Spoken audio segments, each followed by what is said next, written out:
Olá, eu estive há alguns dias atrás com aquele que formulou uma socioética e em uma conversa de mais de uma hora podemos debater sobre o assunto de uma forma mais abrangente para que vocês possam entender um pouco mais sobre essa nova ciência, uma nova ciência que pode revolucionar a ética no Brasil e não só no Brasil, que pode ser utilizada a partir de agora em outros países, se assim for desejado.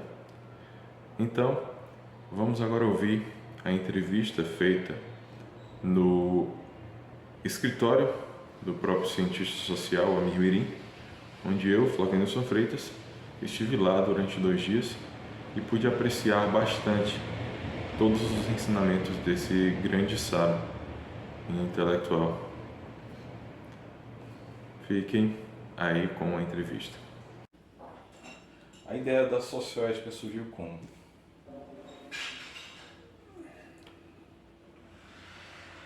Olha, a ideia da socioética surgiu enquanto conceito, denominação de disciplina, surgiu já numa fase muito adiantada das minhas pesquisas. Socioética quer dizer sociologia da ética. As minhas pesquisas começaram com família. E eu denominei a pesquisa de antropologia prática. Prática, porque o objetivo era profissionalizante, era no sentido de fornecer metodologia para acertar problemas de família. Qual foi a descoberta? A descoberta foi que o problema de família é problema moral, problema ético. Ou seja, uma relação de conflito entre marido e mulher ocorre porque o casamento não foi bem feito. Não foi bem feito no sentido técnico da palavra. O casamento é rito, é uma cerimônia pública. Só que o conteúdo dela não correspondeu à relação que estava sendo ritualizada. Então havia uma defasagem entre o rito e a relação. Essa defasagem tem uma consequência muito grave. Quando vem o conflito, os dois querem resolver o conflito, eles apelam para aquilo que eles juraram ou por aquilo com que eles se comprometeram no casamento. Por exemplo, fidelidade, respeito, carinho, toda uma série de valores morais que decorrem do casamento e com os quais, no casamento, eles se comprometem. Se por acaso esse compromisso não for um compromisso sério e não haver uma vinculação da conduta com o valor moral, vai impedir de resolver o problema. Essa eu considerei uma descoberta. Por quê? Família é tratada por todas as ciências humanas. Todas as ciências humanas têm família na história. Mas não há nenhuma disciplina em que a família seja a essência, seja o centro.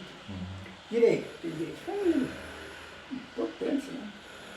Mas a essência do direito é família? Não é. A essência do direito é a sociedade civil, a lei e a justiça. Família é um pedaço do negócio. Economia. A economia lida com família? Sim.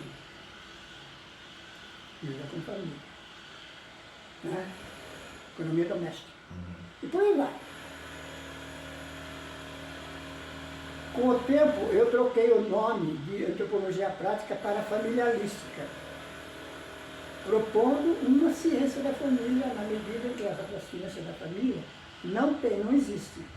Existem disciplinas que lidam com a família de maneira parcial.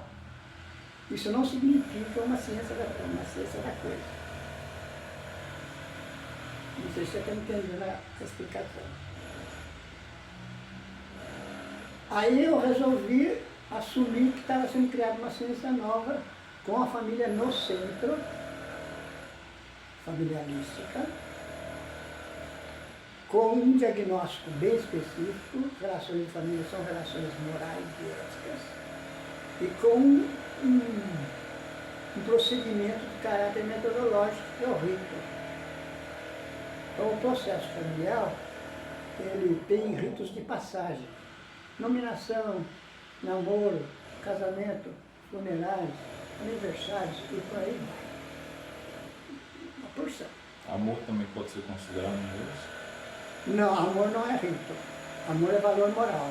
Ele pode ser um valor moral, sobretudo no rito de namoro e casamento. Então, o rito, ele veicula o valor moral e cria uma cerimônia em que há um compromisso da pessoa com o valor. Isso gera ética. Então, o rito, ele é o processo metodológico para vincular a pessoa ao valor, a ele amar. Todo rito é assim? Todo rito é assim, sem nenhuma exceção. Inclusive ritos não familiares. A maior parte dos ritos não são familiares. Os ritos familiares são a base. Com o passar do tempo, eu percebi que aquilo lá fazia parte de um sistema ritual muito mais amplo que o rito de família. O rito de família era a base, mas por cima tinha rito político, rito econômico, rito cultural, rito religioso, sistemas rituais variados e muito grandes. Então, eu chamei isso de socioética. Falei, peraí, a familiarística é a parcela da socioética que cuida da ética da família.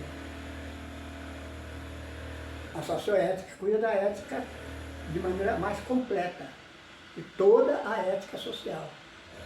E aí, a grande sacada, a grande solução dada foi dividir o sistema ritual humano em 5 classes: família, economia, política, cultura e religião. Ritos de família, ritos empresariais, ritos econômicos, profissionais, pois ritos políticos, pois ritos culturais e, por final, ritos religiosos. Do menor para o maior. Qual é o maior? Ritos religiosos. Por quê? A figura divina pega todo o mundo. Ele é visto como criador do universo. Diminui de tamanho, nós temos ritos culturais.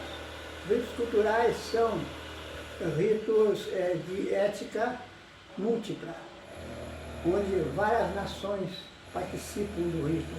Dá um exemplo: Dia da Mulher, Dia do Médico. Às vezes isso é comemorado no mundo inteiro. E quem faz a comemoração muitas vezes é a ONU, a Organização das Nações Unidas, que estabelece um dia ritual para ser cumprido no mundo inteiro. Então, os ritos culturais são extremamente amplos, se espelham então várias nações. Rito político vai diminuir o tamanho. Rito político é a nação. Então, Brasil, Dia da República, Dia da Independência, Dia de Tiradentes, tal, são ritos políticos. Rito profissional vai diminuir o tamanho, né? Posse de cargo, a pessoa é chefe do departamento contábil, aí faz uma cerimônia para ele virar chefe. E daí? Diminuiu o tamanho. Então, é um triângulo de cabeça para baixo. E quando chega na família é o menor tamanho. Casamento é só homem e mulher, para dar um exemplo. Né? Claro que tem funerais, que é rito com relação aos mortos. Você tem nominação, que é rito com relação ao nascimento. Você tem namoro, que é rito com relação a sexo. Então você sempre tem o rito, a necessidade o valor e os atores rituais. Uhum. O que o rito faz? Ele vincula os atores rituais ao valor e à marca. Se não houver rito, isso não acontece. Não há possibilidade de um compromisso de valor sem rito. Não há porquê, não há porque não há. Não existe assim, nasci ético. Isso não existe. Você vai absorver a ética, desde a infância até a vida madura, inicialmente a partir do exemplo dos pais, e depois a partir de ritos. Os ritos começam a entrar. Eles começam a entrar mais ou menos na juventude. Me diz uma coisa, como é que a socioética vê as outras formas de relacionamento? A homoafetiva, por exemplo, é uma delas. Qual? A homoafetiva, do mesmo sexo, Sim, como sim. é que pode ser visto? Sim.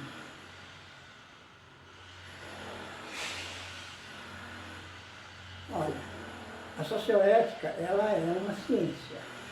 Ela é uma disciplina técnica. Então,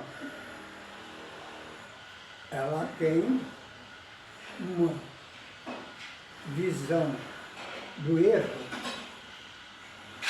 naquilo que é maléfico, né? Bem específica. Né? E uma visão do acerto naquilo que é bom, bem específica também. Né? E, enquanto disciplina civil, a socioética é civil, a criminalística é civil. Enquanto disciplina civil, ela é a favor da liberdade e contrária à dominação. Dominação é ditadura. Liberdade é democracia. Aí entra a política. Tchau. Muito bem. Os homoafetivos têm o direito do uso, têm o direito do processo sexual do jeito que eles querem. Por quê? Porque tem o direito. Aquilo pode ser proibido pela justiça. Se for proibido, e muitas vezes é contrário à democracia. E aí? E aí vamos ver. Então existem certos valores genéricos que gerenciam toda a ética. Um exemplo é a democracia. Ele gerencia toda a ética civil. A ética civil é a ética do cidadão. Então a ética do cidadão é ligada à cidadania. E a cidadania, ela é regulada de certo modo pelo processo democrático. Isso aí, ao longo da história política do ser humano, isso foi sendo conquistado, construído e elaborado. Então, os homoafetivos, a socioética é a favor, no sentido de que reconhece o direito, enquanto visão democrática das relações humanas.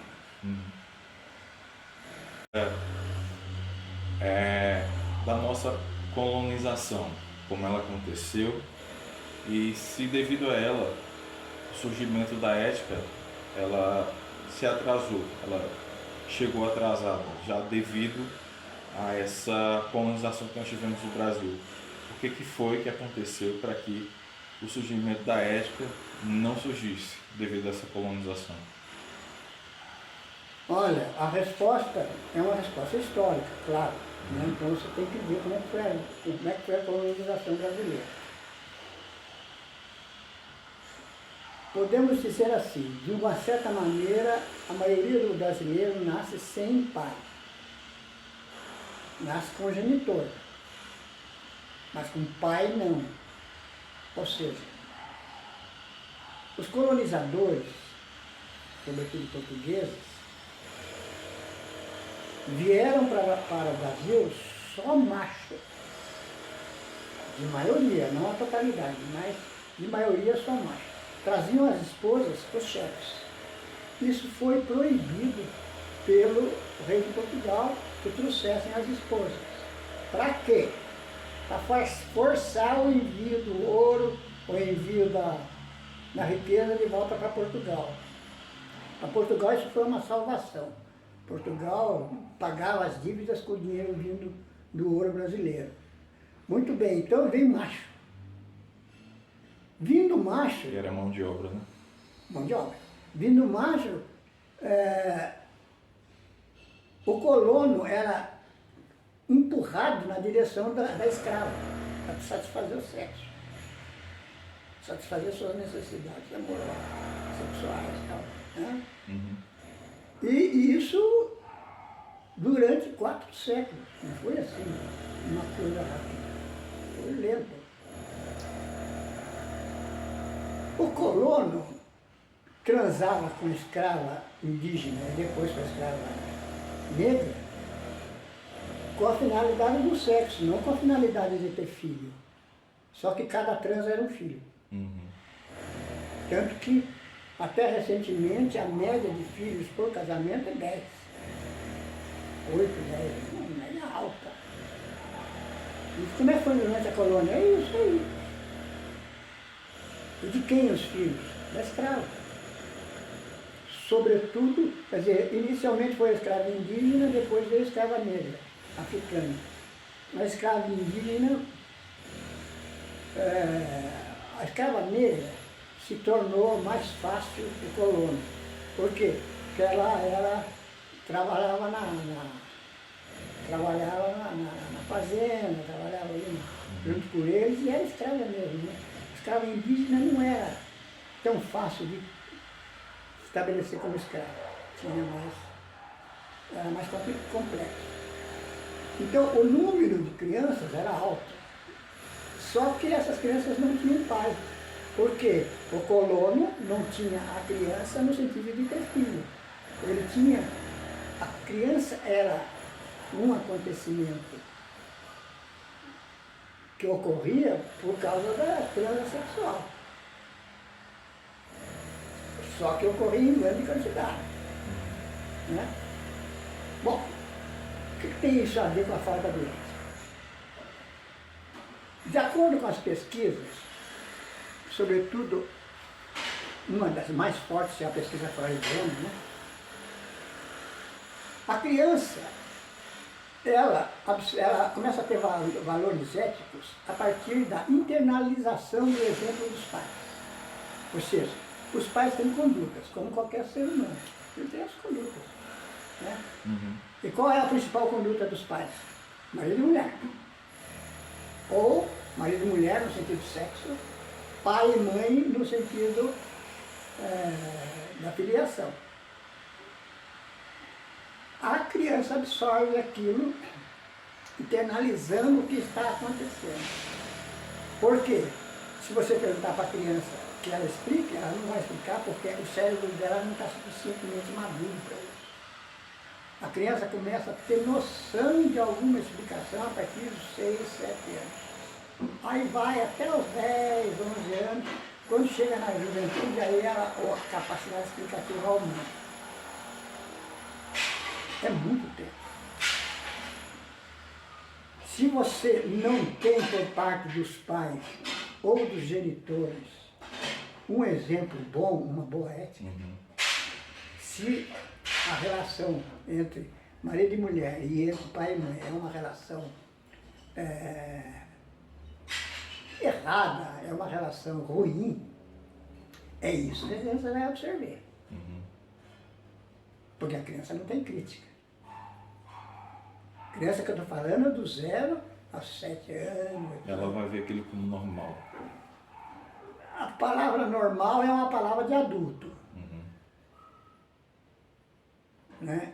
A palavra que seria mais usada seria natural. Natural. É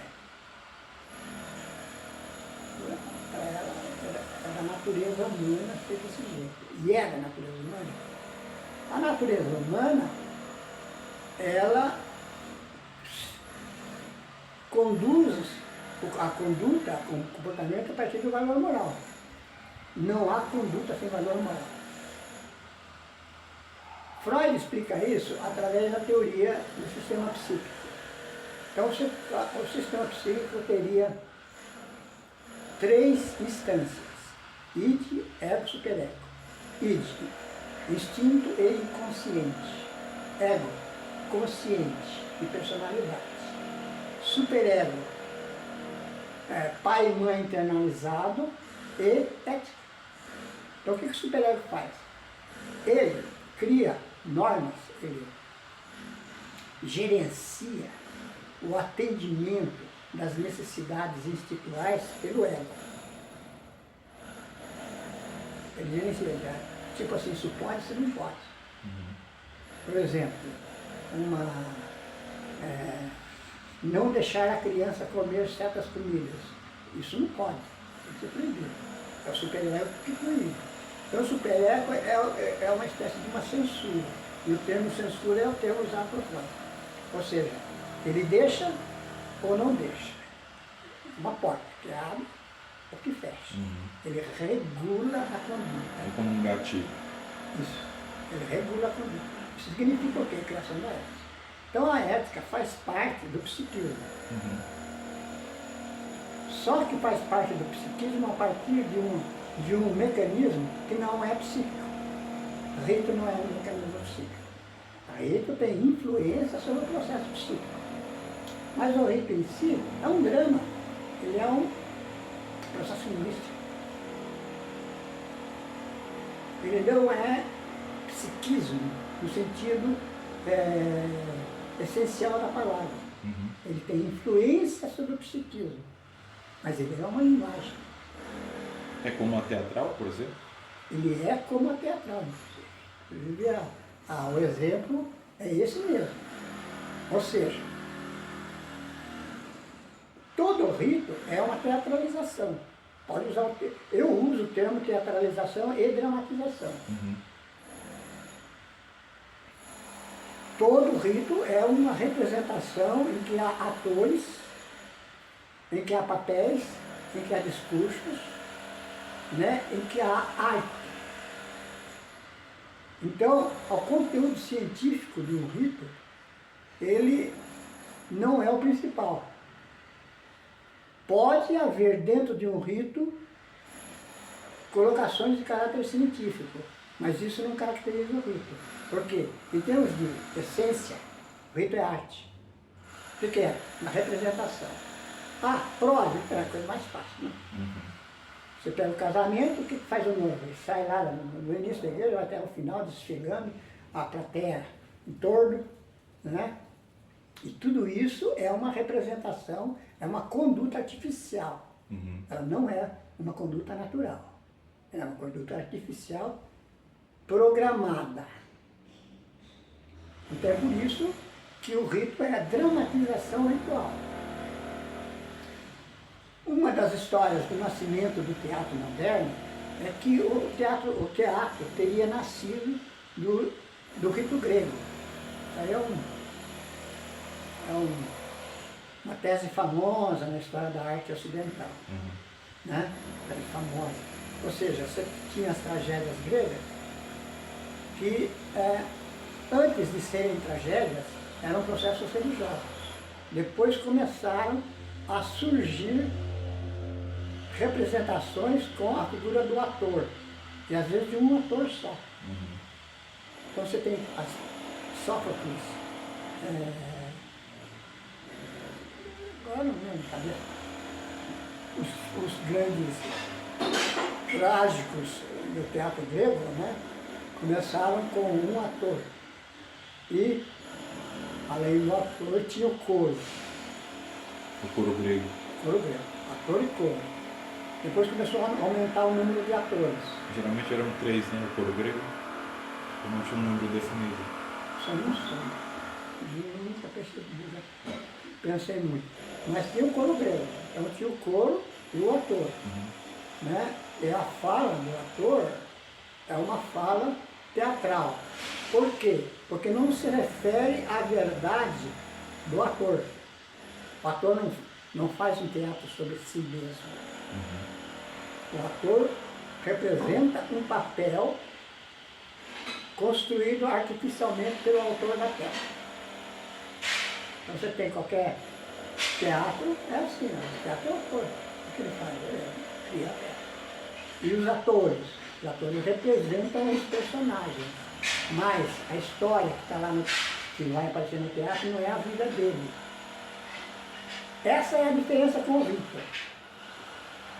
O rito é uma dramatização, é teatral, só que o conteúdo da representação é a vida do ator. Então, noivo, ele está representando? Tá. O que ele está representando? A relação dele com a futura esposa. Todo rito é assim, não há exceção. Até um rito de aniversário, um rito de posse de cargo, o que um cara que é chefe do departamento de pessoal, o dono da empresa, chamou, deu uma festinha para receber o rapaz, né? Receber o cara. Aí ele fez um discurso dizendo como é que ele ia lidar com as relações pessoais, blá, blá, blá, blá, tudo isso é rito. Mas é um desempenho, né? Que o ator fala no rito é o desempenho do trabalho dele. Então ele vai ser o gerente daquele trabalho. Então é pessoal. Então no rito, a dramatização é pessoal. No teatro não. Mas ambos são arte. O que significa arte nesse caso? Significa um processo linguístico guiado pela estética.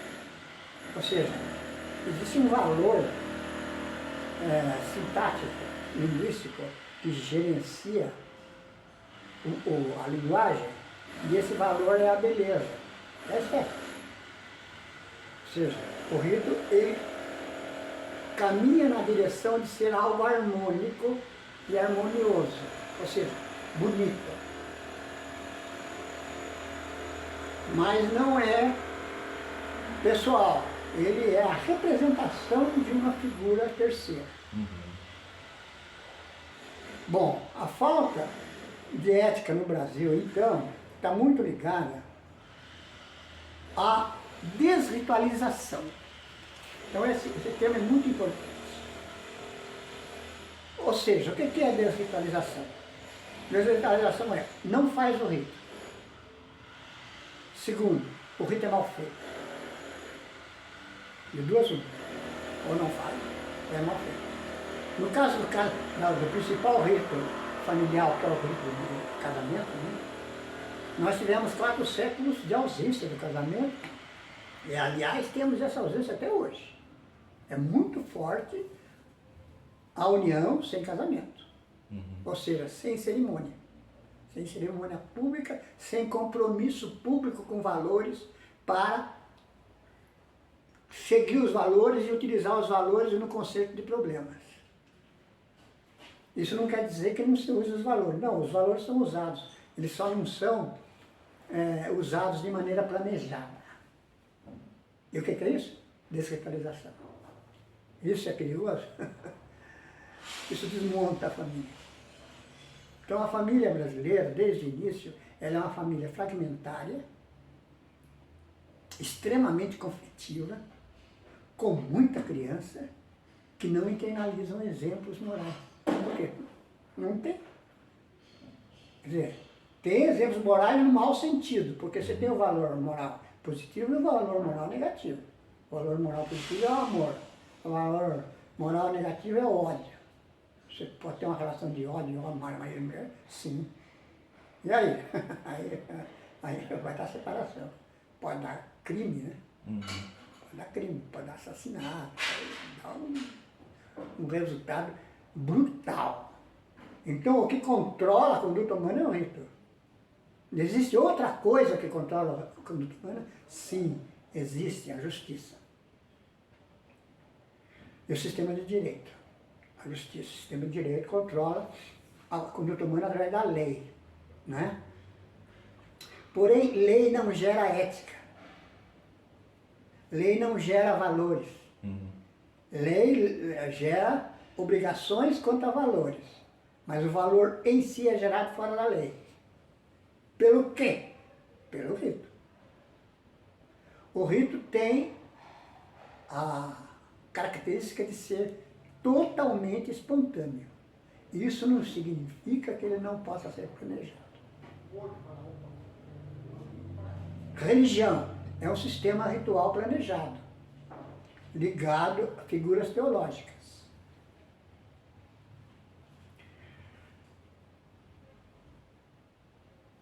A ausência de ética no Brasil, então, é 4 séculos de criação infantil sem exemplos morais firmes. 4 séculos de famílias mal construídas e de desritualizações. Depois isso se transfere para os outros sistemas rituais. Vou dar um exemplo bem simples. A criança cresce tendo só exemplo de marido que trai mulher, pai que bate na esposa. Só um exemplo ruim, né? Ele internaliza aquilo. E ele vai cumprir esse comportamento adquirido. Quando? Da juventude para a maturidade, vai começar a cumprir. Ele vai ser ladrão. Se ele se dedicar à política, ele vai roubar o dinheiro público, porque ele não tem internalizado um exemplo benéfico do uso do dinheiro. Porque o uso do dinheiro no pai e na mãe foi uma coisa maldita, gravemente, e às vezes perigoso. Então, a corrupção política, ela é plantada a partir da infância, através de um sistema de conduta que a criança herda, e depois ela vai aplicar na maturidade. Isso a partir começa com os 15, 16, 17 anos, começa a começar o início da maturidade. Não sei se você entendeu a explicação. Entendeu. Então, a carência de ética no Brasil, ela percorre todos os sistemas rituais. Você tem carência de ética na família, você tem carência de ética no trabalho, na economia, sistema de trabalho, da economia, na relação humana. Independente se for público ou privado. Independente se for público ou privado. Você tem falta de ética nas relações políticas, depois nas relações culturais, nos costumes, né? E depois na religião. Então, a falta de ética começa no sistema familiar e se espalha. Conforme a criança vai crescendo na idade. E conforme ela vai se relacionando com mulher, a partir do exemplo recebido. Ah, mas a gente pode mudar essa relação e transformar numa relação boa? Pode. Através do quê? Da evolução. O que significa isso? Podemos utilizar a ciência humana para procurar soluções para a desritualização e começar a propor processos rituais planejados. Isso já foi feito? Isso é sempre feito. Vou dar um exemplo brasileiro. O nosso sistema ritual, é mais ou menos 12 ritos, quando que ele foi estabelecido? Foi estabelecido na proclamação da República. Por quem? Pelos positivistas. Curiosamente, eles estabeleceram o sistema ritual brasileiro. O sistema ritual é feriado. Todo mundo chama de feriado. Mas é sistema ritual. Né? Quer dizer, é um dia onde não se trabalha e é um dia de festa. Festa e rito, uma coisa é a outra. Você vai dizer assim, Amir, desde quando baile é rito? Você tem a pessoa que dança, o casal que dança e a plateia sentada nas cadeiras. O que a plateia faz? Fiscaliza se os que dançam estão dançando conforme a lei moral. Por exemplo, passar a mão ou não passar a mão. Isso é assim em todo lugar. Não há exceção possível. Então, o que é? Fiscalização da lei moral. E essa lei moral pode ser uma lei mais explícita ou menos explícita.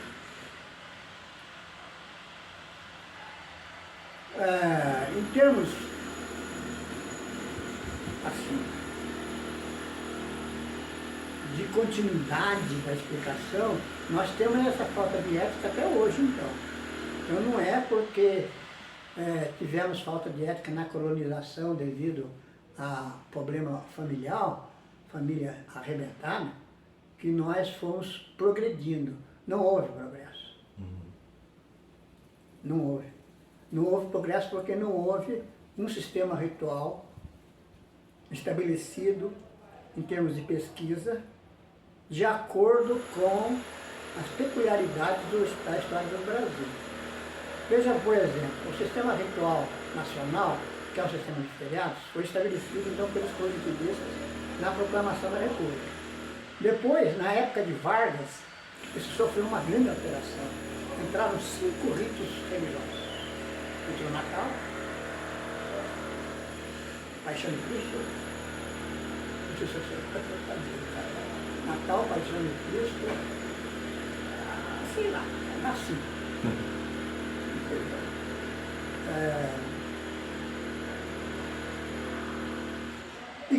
E ao mesmo tempo favorecendo a Igreja Católica.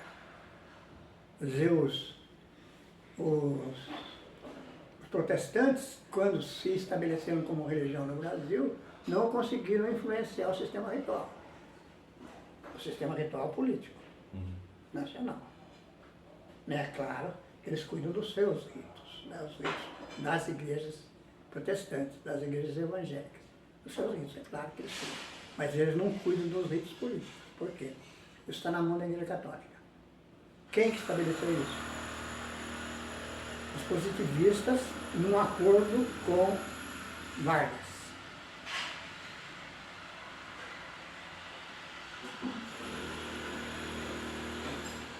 Bem, é mais ou menos essa.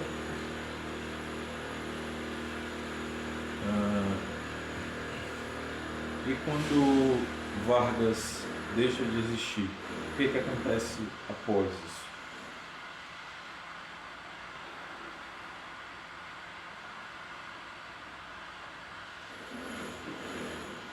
Volta à democracia, a chefia do governo, poder executivo, né? Poder executivo estabelecido por eleições e não por tomada do poder. Vargas foi ditador porque ele tomou o poder. Veio do Rio Grande do Sul e tomou o poder. Então se transformou em ditador. Né? Não foi eleição. E, apesar de que eu não lembro dos detalhes, apesar que eu não sei se é a última vez que o Vargas foi chefe do governo, se ele foi presidente, parece que foi, não lembro. Bom, com a morte de Vargas, a democracia volta a se firmar e dura até a ditadura militar. Então você tem de... Mas tem que lembrar das datas, né? 64, o golpe. Não, quiser. Vargas falece em 1950, né? 40 e pouco, um rolo assim. E aí vai até 64. Nós vamos ter aí 20 anos de democracia. Em 64 entra a ditadura. Então, em termos políticos, com o falecimento de Vargas, nós temos a restauração da democracia. Mas não uma restauração que fosse realmente de acordo com a natureza da história do Brasil. A história do Brasil arrebenta com os processos democráticos. Por quê? É a história do Brasil. Aí tem que ver como é que é o negócio. De modo geral, a política brasileira, ela tem um autocontrole militar. Isso adveio da Guerra do Paraguai. Quer dizer, a Guerra do Paraguai, ela criou as Forças Armadas no Brasil. E depois os militares que fizeram a guerra armada proclamaram a república. O primeiro presidente foi o Marechal, Eudório da Fonseca, né? E outro que foi muito importante foi Floriano Peixoto.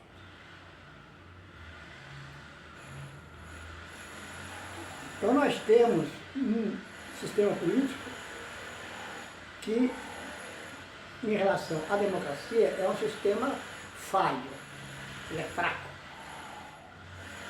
Ele arrebenta. Depois volta de novo. Né? Agora nós estamos, por exemplo, num período muito interessante. A palavra pode ser ruim de ser usada, mas que é interessante é. Por quê? Porque nós estamos vivendo uma contestação do processo antidemocrático feito pela justiça. O STF está contestando o processo antidemocrático, porque o golpe. Então, Lula foi absolvido de todos as acusações. Não foi só de uma, não, foi de 14. Isso é novidade? Isso é muita novidade. E aí, os juízes são gente fina? Olha, esse negócio de gente fina é complicado. Mas eles estão se... Sim. Isso tem a ver também com a não introdução dos ritos dos próprios juízes. Bom, aí vamos analisar o poder legislativo, judiciário e executivo. Vamos analisar o poder judiciário do ponto de vista do sistema ético. Então, você faz uma pergunta agora em que entra a política, a relação entre política e ética.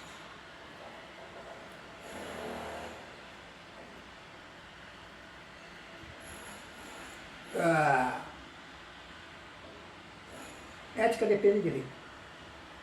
A gente volta ao início, né? Ética depende do sistema ritual.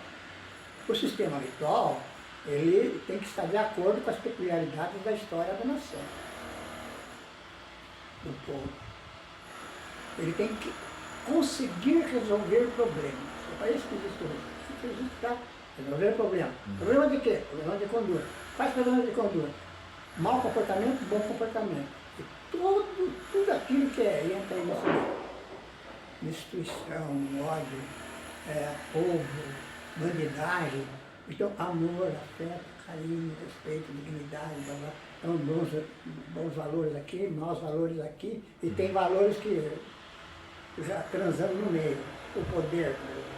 O poder pode servir para dominação e, ao mesmo tempo, pode servir para conduzir o país para um bom caminho. Então, ele tem dupla. Outro, dinheiro. É para o mal também. E aí? E aí tem que ver como é que funciona o processo moral. Então,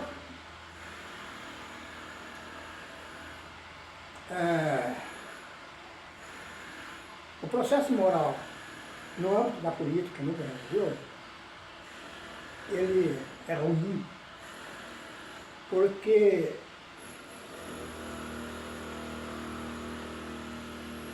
não temos um sistema ritual planejado de acordo com as falhas da desritualização ocorrida na história do Brasil.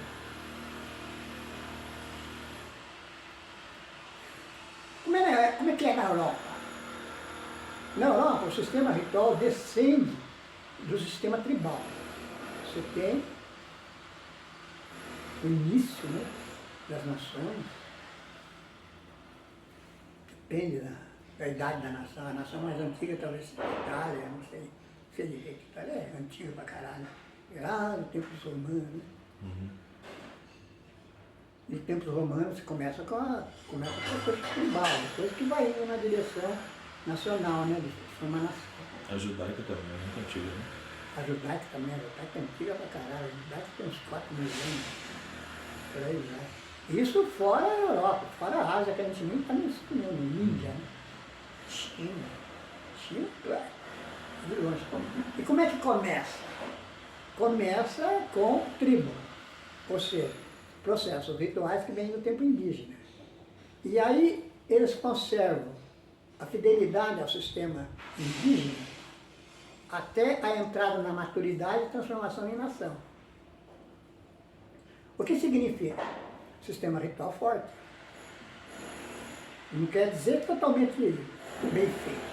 Não quer dizer, não, então ele não tem problema. Tem problema que não acaba mais. Mas é forte. E existe algo muito forte nesse sistema ritual indígena, que é a nominação. A nominação é o seu nome. E a nominação rege a identidade. Ou ela é boa, ou ela é má. Ou ela serve, ou ela não serve. Como é que se descobre? Se a pessoa que tem o nome sabe o significado. E se o nome foi dado por causa do significado. E não por uma outra razão. O nome é dado por outras razões. Aqui no Brasil é quase que 100% dado por aquele nome de ator, nome do santo, nome de... Por exemplo, o meu nome é Flávio Nilson. Mas, É uma junção do meu pai e da minha mãe. É. Mas não existe um significado como a maioria dos nomes. A maioria dos nomes não tem significado. Não, ter significado tem, mas não tem significado de acordo com a história da pessoa. No Brasil? O Brasil é um problema. Por quê? Porque, olha, primeiro nós estamos mestiços.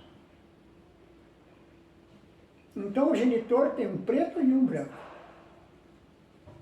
Tem um português e um africano. E o nome? Qual seria o nome adequado? Não o nome do português. Mas ele é africano, tem metade africano. O nome não serve. E aí? E aí empurra a barriga. Vai se acostumando. Mas existe uma adequação etnológica, antropológica, do nome da pessoa? Não. Isso pega quantos por cento da população?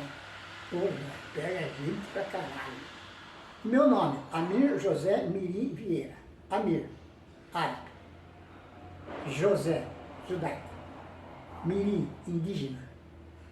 Vieira. Vieira eu não sei o que é, não. Português? Será?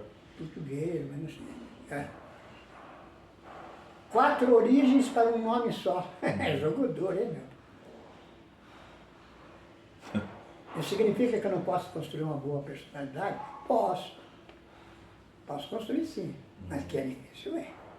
Isso não quer dizer que para a nação como um todo isso esteja resolvido. Mas não está nem fudendo, com todo o respeito pela palavra. Então,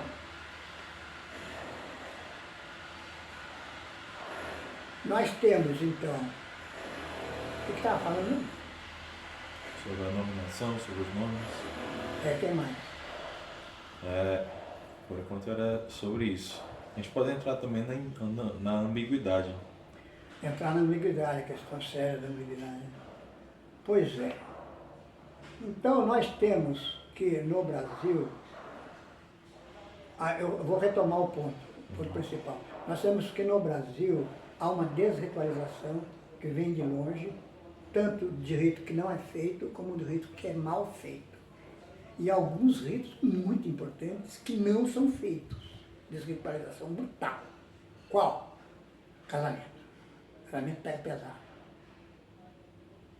Né? Então a criança nasce sem nenhum tipo de valor moral, autêntico ou assumido, explícito, regendo a relação e regendo a educação. Então a educação da criança no Brasil não chega a ser educação no sentido pedagógico. É uma coisa mais ou menos. Vamos levar com a barriga. Quando a gente fala levar com a barriga, você está dizendo que a conduta é conduzida não pela razão, mas pelo instinto. Você transfere para o lado emocional. E aí a coisa complica. Por exemplo, é fácil de explicar. Né? Então nós temos essa desritualização. Né? E por causa disso, tem que ter, o concerto é uma re-ritualização. Pegar o sistema ritual e fazer outro. Em quais sistemas? Todos. Para começar do família, que é a base. Família são 4 pilares. Nominação e identidade, namoro, sexo, casamento, filhos, funerais, morte. 4 pilares. Em cima disso aí está todo o edifício ritual humano que é gigantesco.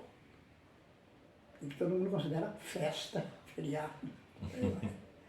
Mas por trás tem todo... Tem todo o processo ético, né, que ou é bem feito, ou é mal feito, ou não é feito, rolos mil.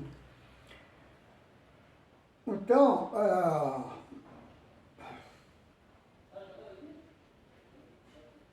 a re-ritualização seria o caminho e tal. Até agora isso não foi feito, porque às vezes que se tentou revolução ritual no Brasil, não havia uma coisa muito importante para orientar o processo. Ciência. Cadê a ciência dos ritos? Não tem. Você tem tradição. Outra coisa. Você tem um saber a respeito dos ritos, que vem na tradição. Qual é a tradição brasileira? Mestiçagem. Mestiçagem arrebenta com tradição. Tradição é a transmissão de valores morais através da fidelidade a uma origem unificada. Que origem unificada? Tribo. De qual tribo o Brasil descende? Nenhum. O Brasil descende de mistura de tribos. Então nós não temos tradição de origem tribal. Ao pé da letra, não temos tradição. Ah, mas existe transmissão. Existe. Mas é falha. É falha porque não tem uma tribo por trás. Ela é múltipla. Devido à mestiçagem que É se perdeu os próprios ritos anteriores ao que nós conhecemos hoje. Você tem então toda uma ritualística que é portuguesa. Por exemplo, o rito de passagem, né, que são os principais ritos familiares, ela é portuguesa. Mas o que é que o mestiço tem a ver com aquilo? O que é que o mestiço tem a ver com o batismo? O batismo é católico. E o mestiço? O mestiço não é católico, de origem. Não quer dizer porque não possa se transformar, assumir, né? Isso é outra história. Mas ele não é, de origem ele não é. E de qual origem o brasileiro é, então, descendente em termos rituais? De nenhum. Às vezes é descendente de mistura. Isso quer dizer que não há no Brasil ritos autênticos? Na elite. Na elite. Por quê? Porque a elite veio com boa parte das chefias casadas. A elite veio com família completa. Os colonos vieram só macho. E a diferença? A diferença é brutal. Porque na medida que a família é completa, ou seja, marido, mulher e parentes, não é? Existe um controle da ética. A família completa, ela controla a ética. Totalmente? Não, a coisa é meio complicada, mas controla. E só macho, não controla nada.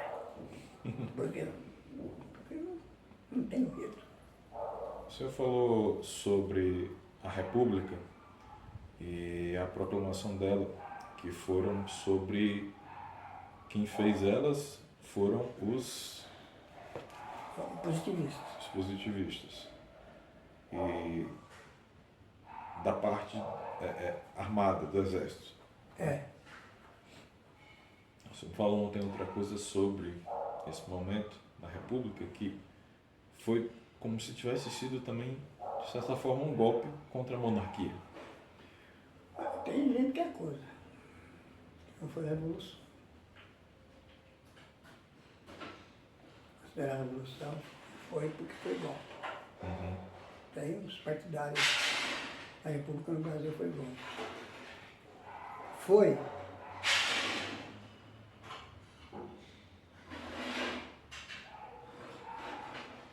É interessante que Tá, tem muitas pessoas que querem que a monarquia volte ainda para o Brasil, né? bem. Mas a gente está em outro momento histórico, não sei Foi para quê. recusado. Não sei para que voltar. É, eu não sei para que voltar e a maioria recusou. Quando foi feita a pesquisa, Uhum.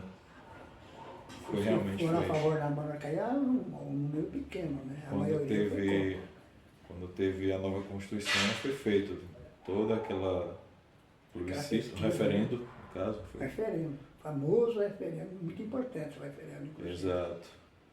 E Inclusive, o referendo recusou não só a monarquia, como recusou como é que é o governo com 4 poderes, parlamentarismo. sim, o parlamentarismo. Então, estão querendo rever isso de novo agora. No caso da socioética, essa questão do parlamentarismo entra, a análise. A análise técnica. Então nós temos um passado parlamentarista? Não temos. Eu acho que nós tivemos só um princípio de governo parlamentar no governo Goulart. Eu não sei se antes disso teve alguma coisa em termos parlamentares. Eu acho que não teve. Que nós passamos da monarquia para um sistema republicano, direto. Só que o sistema republicano muito marcado pela ditadura, pelo governo ditatorial. Agora, como é que fica o negócio?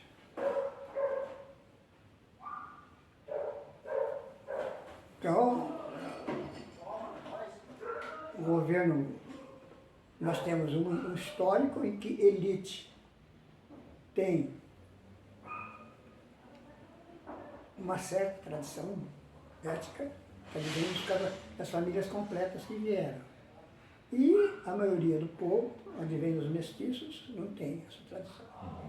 Então, como um todo, o país não tem tradição. E aí Darcy Ribeiro entra com a história do povo novo, que eu acho magistral. Ele acertou na cabeça. Né? Teoria do Brasil. Tem que ler o livro. Tem que ler. Difícil pra caralho, mas tem que ler. Você estava me falando lá sobre a teoria do Brasil e falou as quatro. As 4 formações, né? Povo testemunho, povo transplantado, povo emergente e povo novo. O Brasil está aqui. Não é só o Brasil, viu? Ele coloca outros, Venezuela parece que ele coloca. Ele coloca mais umas 2 nações ou 3 nações no meio dessa história. E povo novo. Então, a carência de ética está ligada à formação familiar, está ligada à descentralização e está ligada à ausência de um método ritual que não seja religioso. O método ritual civil, portanto, é laico. Por que civil é laico? Porque se for religioso, vai ser uma religião. O Brasil nunca vai ter religião única. Por quê? A população é plural. Bastante. Bastante. Plural. E quantas religiões tem? Tem os montes. E além disso, não tem fidelidade religiosa. O católico vai no candomblé. É coisa brasileira. Aí vai. A Bahia é uma figura. Só para você ter ideia, na protestante tem na faixa de 1.900 denominações diferentes. Puta que pariu. Brincadeira. É sério. Sério, caralho. Acho que também inclui também as outras religiões, essas 1.900. Então, é uma zona, né? Que país é esse? Então, Ami, entre essas idas e vindas da democracia, você acha que existe um tempo hábil para, pelo menos uma pequena parte da população, ter introduzido a democracia dentro delas? Ou ainda nós estamos nesse momento para poder ter essa introdução?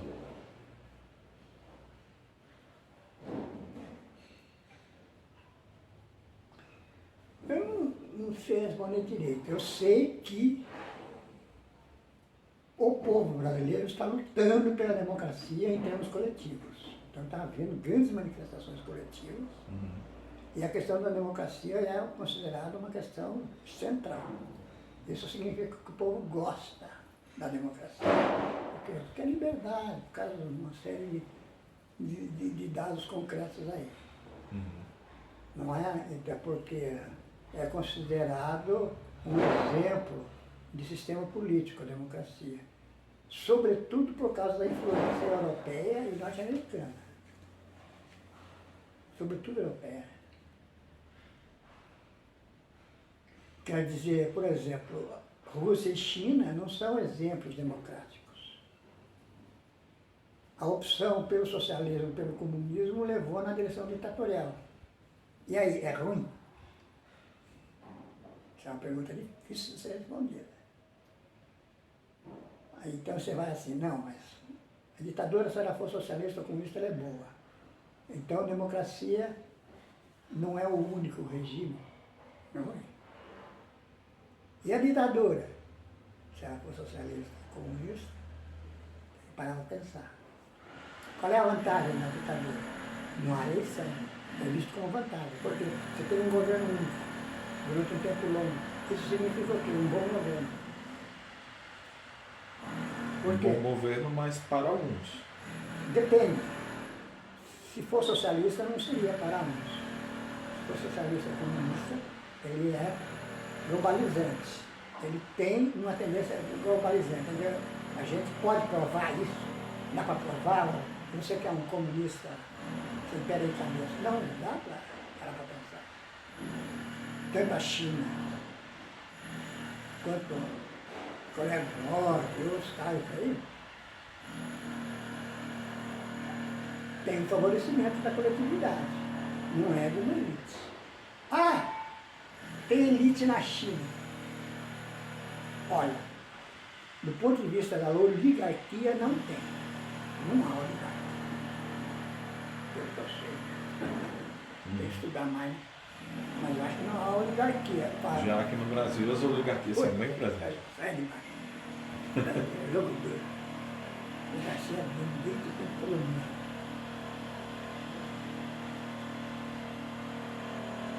O sistema de dominação acaba sendo o resultado em um país de baixa ética. Ou seja, a relação entre elite e povo é uma relação de dominação. Então você vê que classe dominante. Classe de dominação. Por quê? Porque a classe dominante passa a governar a partir da simpatia. Ela tem uma relação com a população que é uma relação emocional. E a população gosta. É daí que surge o populismo, por exemplo? Por exemplo, inclusive um certo matriz de esquerda, né? Porque o primeiro grande populista foi o Vargas, parece. É por isso. Sem sombra de dúvida. E agora nós temos um populista na ainda. Ele não é tão populista, né? Que é o Lula, né? Mas ele, olha, eu vou contar uma coisa para você, que eu caí no quarto. Foi agora, dentro de outro tom. Porra, que maluquice é essa? Eu fiz o levantamento dos e-mails dos deputados estaduais. 1000 e-mails. Meu caralho. Sabe o que eu descobri? Você vai achar isso muito estranho. Para mim foi deputado que põe no seu próprio nome político o nome Lula.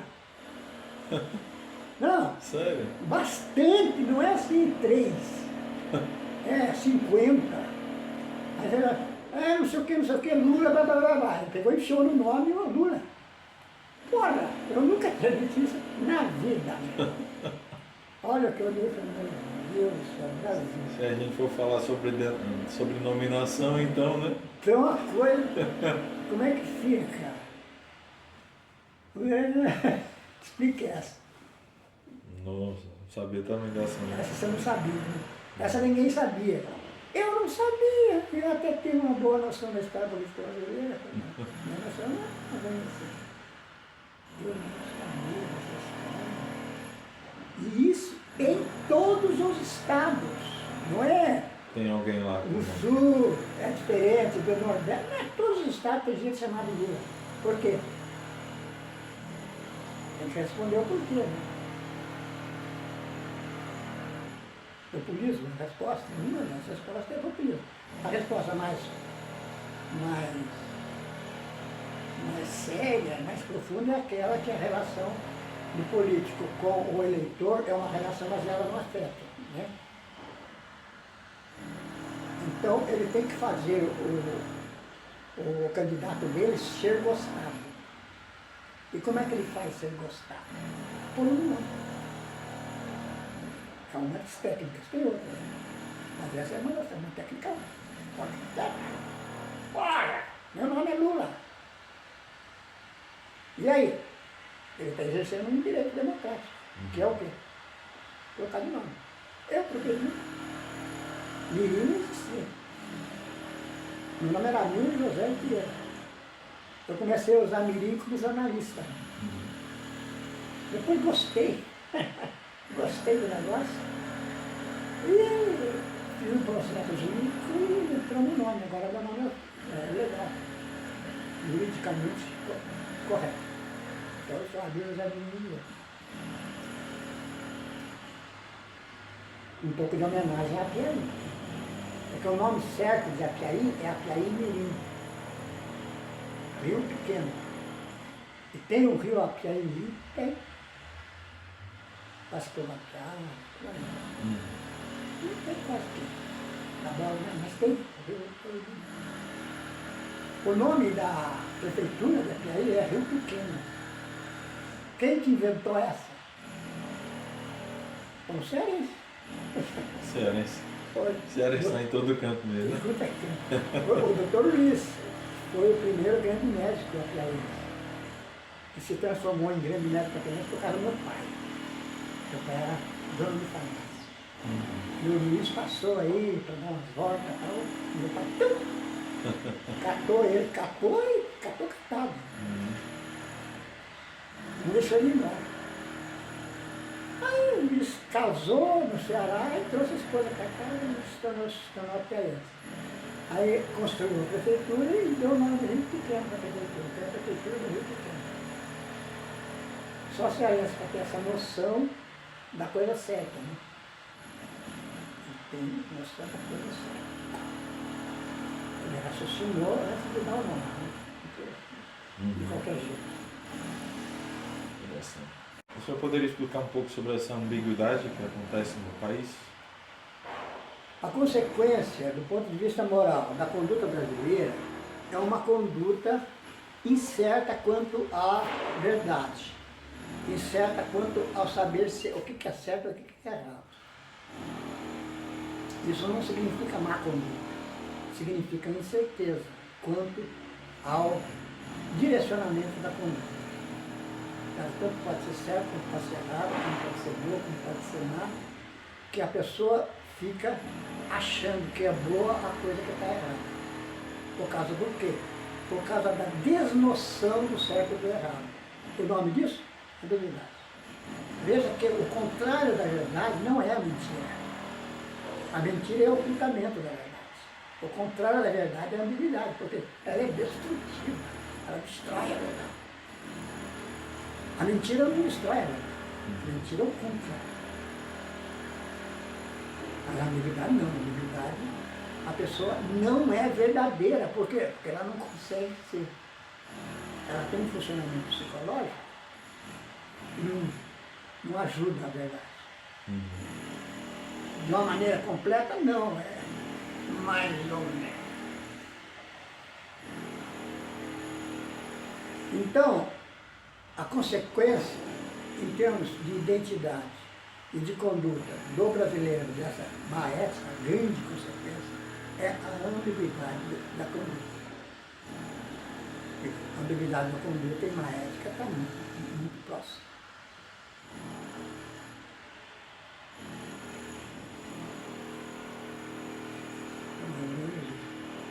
É isso? É isso. O senhor quer finalizar? Eu espero que quem me ouviu a respeito de toda essa explicação tenha gostado, acompanhado e percebido que há uma explicação que ela é nova. Não estou me gabando, não estou querendo bater no peito dizendo a minha verdade é melhor do que a dos outros. Eu estou dizendo que o que eu estou falando tem correspondência com a verdade histórica e com a pesquisa.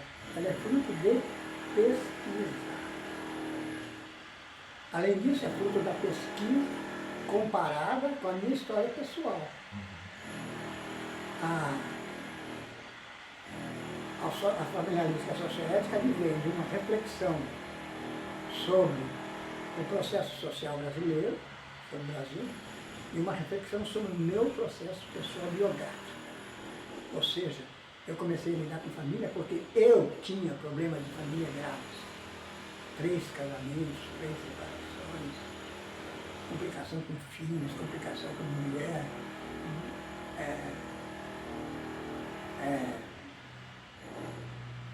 processo jurídico contra as 2 primeiras mulheres, elas contra mim, eu contra elas. Depois a coisa foi sendo superada. Hoje eu sou amigo das mães das minhas filhas, porque eu amadureci e eu consigo enxergar isso de uma maneira relativamente tranquila. Mas é isso. Então eu aguardo que isso venha trazer luz para quem está me ouvindo. E tem uma procura de um sistema político brasileiro que tenha a ver com a história brasileira, que tem a ver com o nosso processo social. Eu tenho uma tendência a considerar uma direção boa a social-democracia, mistura de capitalismo com socialismo. Só que no caso brasileiro, essa mistura tem algo mais importante do que essa mistura. O que é? Ética. A ética não é só. A ética ao pé da letra, em termos científicos, ela não é a sociologia, ela é a psicologia. A psicologia é uma parte da sociologia. É a parte da sociologia que vê o processo social do ângulo da família. E a familiarística, a socioética, vem no processo social do ângulo da família. Não vem no ângulo do trabalho. Isso é socialismo. É a socialismo. A socioética, ela põe a ética na frente e considera a conquista da ética mais importante para uma democracia, ou então para um bom Estado, mesmo que seja ditatorial, mais importante do que a democracia. Um exemplo muito forte disso é a Rússia, atual.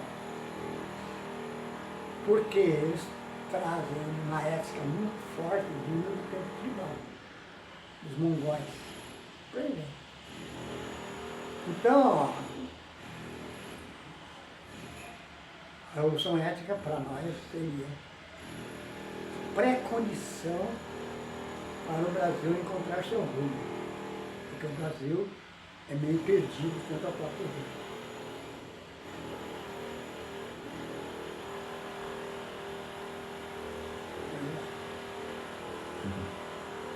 Obrigado. Estamos aí. Então vocês puderam analisar aquilo que o Amir tem para contribuir para o nosso Brasil e o quanto a socioética tem a sua importância ainda desconhecida.